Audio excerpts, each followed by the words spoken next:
What's up, RCHS? I'm Amy Jackman. And I'm Josiah Hay. And this is today's edition of Lions Live. Football workouts will begin today. Workouts will be Monday, Wednesday, and Thursday from 4 to 5:30. This is for anyone interested in football, unless you are currently in a winter sport. The academic team is looking for new members for the exciting academic Super Bowl. Mrs. Morrow will lead the academic team's English part. Mrs. Hamilton will do math and science, and Profe Rosario will do fine arts and social studies. Please ask coaches for more specific information. Today is Martin Luther King Jr. Day. We would like to take a moment to recognize the life and legacy of Dr. Martin Luther King. Here is Carl Zeus with CNN 10.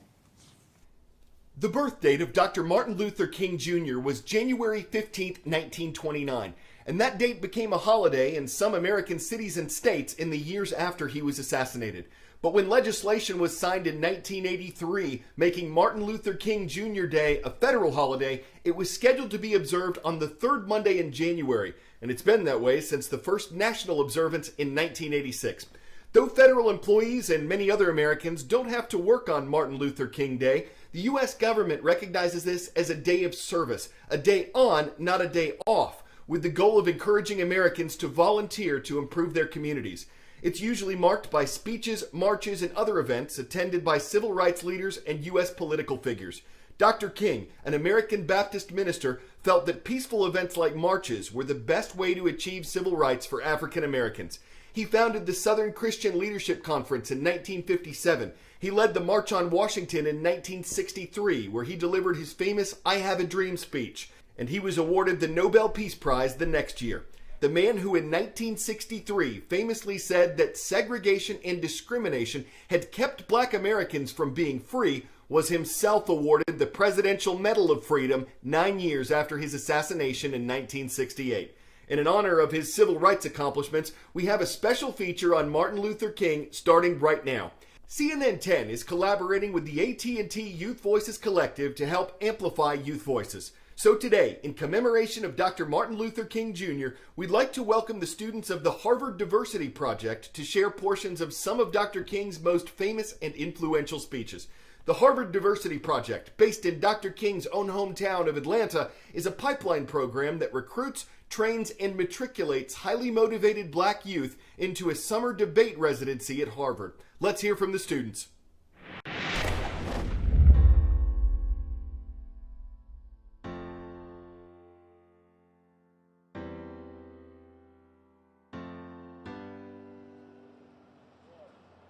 Even though we face the difficulties of today and tomorrow, I still have a dream.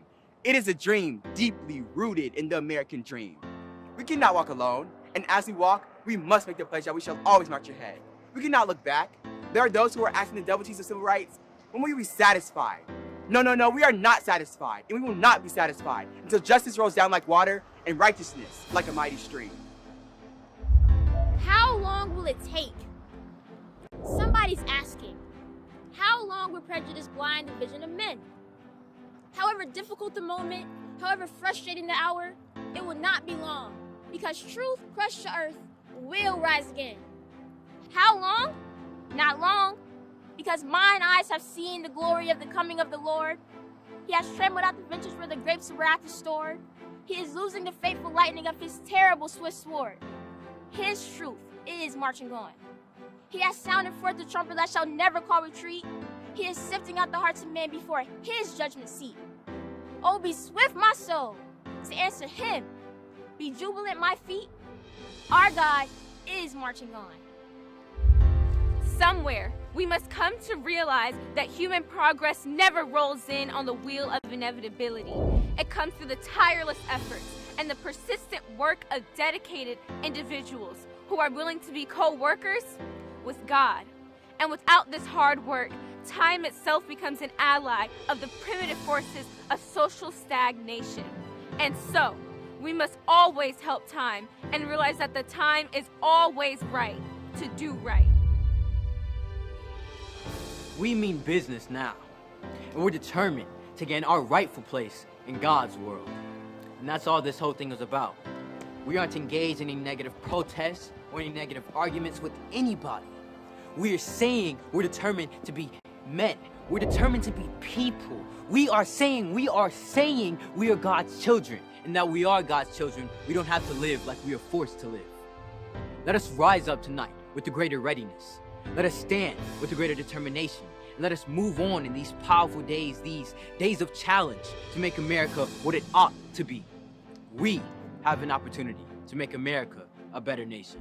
I have a dream that one day this nation will rise up and live out the true meaning of its creed. We hold these truths to be self-evident that all men are created equal. I have a dream that one day on the red hills of Georgia, the sons of former slaves and the sons of former slave owners will be able to sit down together at the table of brotherhood.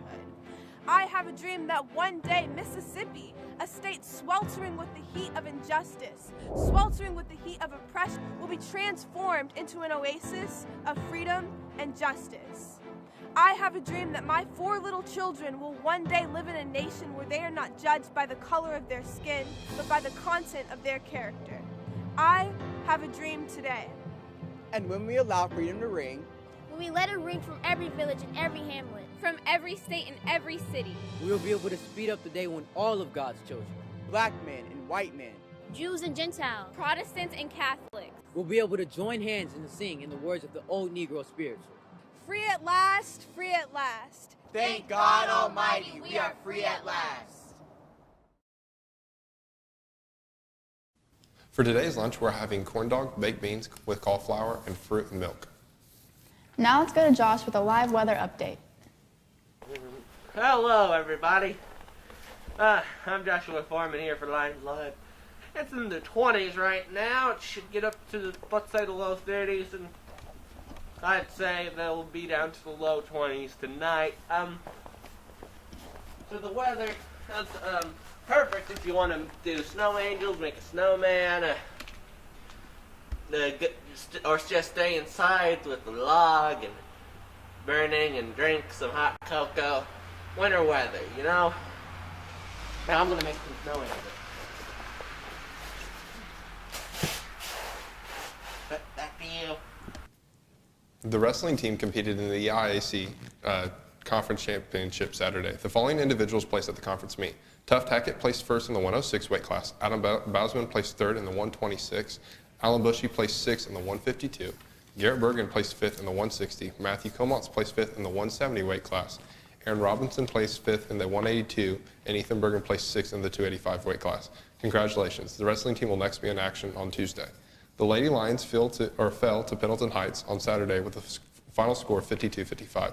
Jada Miller led scoring with 19 points, and Olivia Yeager closely followed with 18.